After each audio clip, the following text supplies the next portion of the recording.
12 अक्टूबर 1975 complaint समाप्त कर complete बनने की प्रेरणा। बाप समान निराकारी देह की स्मृति से न्यारे आत्मिक स्वरूप में स्थित होते हुए साक्षी होकर अपना और सर्व आत्माओं का पाठ देखने का अभ्यास मजबूत होता जाता है। सदा साक्षीपन की स्टेज स्मृति में रहती है। जब तक साक्षी स्वरूप की स्मृति सदा नहीं रहती तो बाप दादा को अपना साथी भी नहीं बना सकते। साक्षी अवस्था का अनुभव बाप के साथीपन का अनुभव कराता है। अपने को खुदा दोस्त समझते हो ना, अर्थात अपने मन का मीत बाप दादा को बनाया है, दिल का दिलवाला बाप को ही बनाया है। एक दिलवाला बाप के सिवाय और किसी से भी दिल की लेन देन करने का संकल्प मात्र भी नहीं है, ऐसा अनुभव करते हो। अगर एक बाप के साथ सर्व संबंधों के सुख, सर्व संबंधों के प्रीति की प्राप्ति अनुभव करते हो तो और कहीं भी किसी संबंध में बुद्धि जा नहीं सकती। हर श्वास, हर संकल्प में सदा बाप के सर्व संबंधों में बुद्धि मगन रहनी चाहिए। कई बच्चों की कंप्लेंट, शिकायत है कि व्यर्थ संकल्प बहुत आते हैं, बुद्धि बाप की तरफ लगती नहीं है। न चाहते हुए भी कहीं न कहीं बुद्धि का लगाव चला जाता है। वह स्थूल प्रवृत्ति की जिम्मेवारी बुद्धियोग को एकाग्र बनने नहीं देती। पुरानी दुनिया का संपर्क व वातावरण वृत्ति को चंचल बना देता है। जितना तीव्र पुरुषार्थ करना चाहते हैं उतना कर नहीं पाते हैं, हाई जंप दे नहीं पाते। सारे दिन में इसी प्रकार की कंप्लेंट्स बाप दादा के पास बहुत आती हैं। मास्टर सर्वशक्तिमान कहलाते हुए भी अपने ही स्वभाव, संस्कार से मजबूर हो जाते हैं तो बाप दादा को भी ऐसी बातें सुनते हुए मीठी हंसी भी आती है और रहम भी आता है। जब अपने स्वभाव संस्कार को मिटा नहीं सकते तो सारे विश्व से तमोप्रधान आसुरी संस्कार मिटाने वाले कैसे बनेंगे? जो अपने ही संस्कारों के वश हो जाएं, वो सर्व वशीभूत हुई आत्माओं को मुक्त कैसे कर सकेंगे? अपने संस्कारों जिससे स्वयं ही परेशान हैं वो औरों की परेशानी कैसे मिटाएंगे? ऐसे संस्कारों से मुक्ति पाने की सरल युक्ति कौन सी है? कर्म में आने से पहले संस्कार संकल्प में आते हैं, यह कर दूंगा, ऐसा होना चाहिए। यह क्या समझते हैं, मैं भी सब करना जानता हूँ। इस रूप के संकल्पों में संस्कार उत्पन्न होते हैं। जब जानते हो कि इस समय संस्कार संकल्प रूप में अपना रूप दिखा रहे हैं तो सदैव यह आदत डालो व अभ्यास करो कि हर संकल्प को पहले चेक करना है कि क्या यह संकल्प बाप समान है। जैसे कई बड़े आदमी होते हैं, वे जो कुछ भी स्वीकार करते हैं तो पहले उस चीज़ की चेकिंग होती है। जैसे प्रेसिडेंट है या कोई भी विशेष व्यक्ति या बड़े बड़े राजा होते हैं तो उनका हर भोजन पहले चेक होता है, फिर वे स्वीकार करते हैं। उन्हें कोई भी वस्तु देंगे तो पहले उनकी चेकिंग होती है कि कहीं उसमें कुछ अशुद्धि या मिक्स तो नहीं है। वो बड़े आदमी आपके आगे क्या हैं? आपके राज्य में ये बड़े आदमी पाँव भी नहीं रख सकते, अब भी आपके पाँव पर पड़ने वाले हैं। जब राजाओं के भी राजा बनते हो और सृष्टि के बीच श्रेष्ठ आत्मा कहलाते हो तो आप विशेष आत्माओं का यह संकल्प रूपी बुद्धि का जो भोजन है उसके लिए भी चेकिंग होनी चाहिए। जब बिना चेकिंग के स्वीकार करते हो तब धोखा खाते हो। तो हर संकल्प को पहले चेक करो। जैसे सोने को यंत्र द्वारा चेक करते हैं कि सच्चा है या मिक्स है, रियल है अथवा रोल्ड गोल्ड है, ऐसे ही यह चेक करो कि संकल्प बापदादा समान है या नहीं है। इस आधार से चेक करो, फिर वाणी और कर्म में लाओ। आधार को भूल जाते हो तब शूद्रपने के और विष के संस्कार मिक्स हो जाते हैं।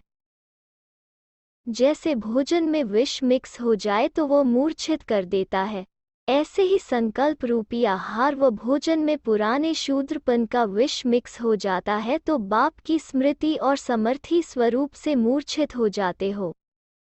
तो अपने को विशेष आत्माएं समझते हुए अपने आप का स्वयं ही चेकर बनो। समझा? विशेष आत्मा की अपनी शान में रहो तो परेशान नहीं होंगे। अच्छा, यह हुई संस्कारों को मिटाने की युक्ति।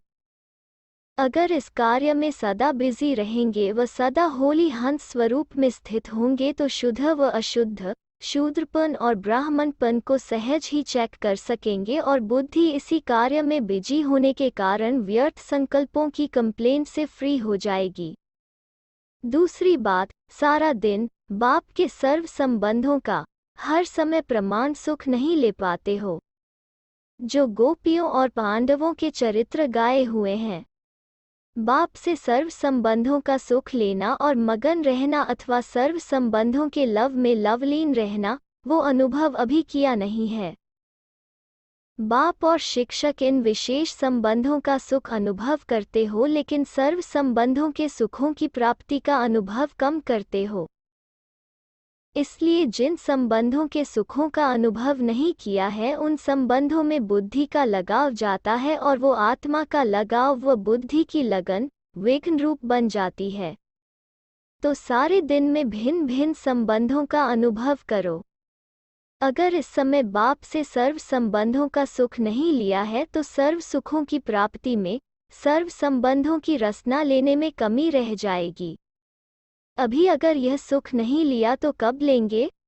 आत्माओं से सर्व संबंध तो सारा कल्प अनुभव करेंगे लेकिन बाप से सर्व संबंधों का अनुभव अब नहीं किया तो कभी भी नहीं करेंगे। तो इन सर्व संबंधों के सुखों में सारा दिन रात अपने को बिजी रखो। इन सुखों में निरंतर रहने से और सर्व संबंध आसार और नीरस अनुभव होंगे। इसलिए बुद्धि एक ठिकाने पर स्थित हो जाएगी और उसका भटकना बंद हो जाएगा और आप इन सुखों के झूले में सदा झूलते रहेंगे। ऐसी स्थिति बनाने से तीव्र पुरुषार्थी स्वत और सहज बन जाएंगे, सर्व कंप्लेंट समाप्त हो कंप्लीट बन जाएंगे। समझा? अपने कंप्लेंट्स का रेस्पॉन्स। अच्छा, ऐसे सदा अतीन्द्रिय सुखों के झूले में झूलने वाले, सदा बाप के साथ सर्व संबंध निभाने वाले, सदा स्वयं को साक्षी और बाप को साथी समझने वाले ऐसे खुदा दोस्त, सदा खुदाई खिदमत में रहने वाले और ऐसे बाप समान बच्चों को बाप दादा का याद प्यार और नमस्ते सुनने में खुश होते हो लेकिन निभाने में कहीं मजबूर हो जाते हो। जब सुनने में इतनी खुशी होती है तो स्वरूप बनने में कितनी खुशी होगी। इस समय सभी हर्षित मुख हो, ऐसे ही सदा हर्षित मुख रहो तो स्वयं का भी समय बचाएंगे और निमित्त बनी हुई आत्माओं का भी समय बचा लेंगे।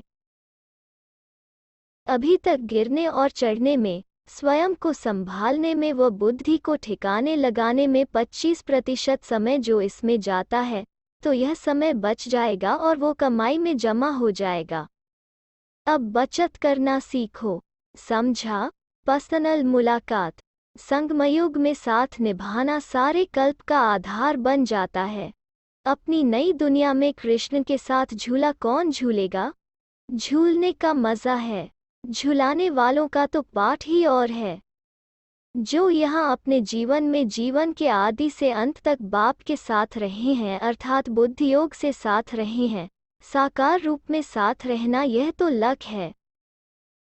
लेकिन साकार के साथ होते हुए भी बुद्धि का साथ यदि सदा रहा है, जीवन के आदि से अंत तक साथ रहे हैं, वही वहाँ भी हर जीवन के आयु के भिन्न भिन्न पाठ में, बचपन में भी साथ रहेंगे, पढ़ाई में भी साथ रहेंगे, खेलने में भी और फिर राज्य करने में भी साथ रहेंगे।